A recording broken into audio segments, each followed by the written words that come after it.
This is a piece of tinted welding glass out of a standard welding helmet. As you can see, I've secured it to the front of my video camera using a couple of rubber bands. This video camera is a Canon Legria FS200. It has a 41x optical zoom. The digital zoom is turned off. Attempting to video the sun directly without any sort of protective glass in front of the camera is likely to cause damage to the optic chip in the camera.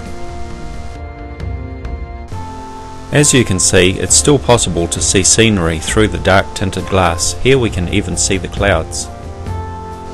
If you look carefully, you'll see a bird flying past. It was one of those days with small patches of cloud passing across in front of the sun fairly regularly.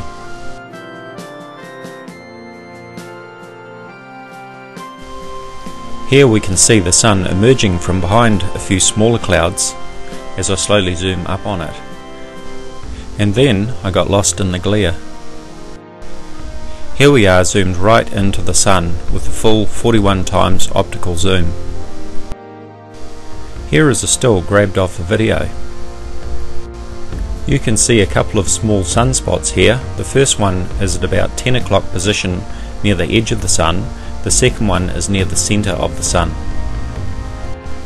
You can see me changing the exposure setting on the camera. This is why the sun appears to change from green to white, and this is why the camera is shaking. Although it's on a tripod, when you're zoomed in fully, any vibration of the camera will be magnified. When filming distant objects like the sun or the moon, it's best to set your camera to manual focus and set the focus to infinity. I found that I had best results when I set the exposure to a low setting. So once again, we can see here that we can still see the scenery and we can see the clouds. As I slowly move the camera up and aim it towards the sun, we can see the glare of the sun as the camera is adjusting itself. But one thing that we don't see is Nibiru. We don't see any strange objects around the sun, and given that we can see clouds and other scenery, I'm sure that if there was anything to be seen, we would be able to see it here. But all we see is the sun and nothing else. I have seen lots of videos and pictures of all sorts of things, including lens flare and reflections of the sun within the camera lens, and pictures of the moon rising at the Antarctic, which was supposed to be Nibiru, but all of these videos have been debunked. Anybody can try this. Just get a bit of welding glass and put it over your camera, and you can check for yourself.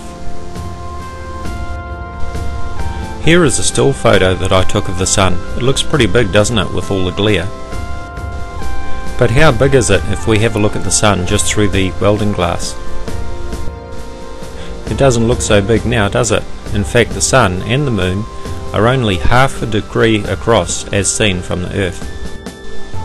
Here is a side-by-side comparison. There are some YouTube videos out there that appear to show a black object in front of the sun, but this is just caused by the optic chip in the camera being overloaded by the intense light from the sun. And here is the moon as taken through the video camera, obviously without the welding glass in front of it. Quite good results, I thought, considering that this isn't taken through a telescope. You can see the moon slowly moving from right to left. That's because of the rotation of the Earth. Well, as you can see, there's nothing unusual next to the sun. There's no Nibiru hiding behind the sun or next to it. No strange lights, just the sun. Check us out on Facebook.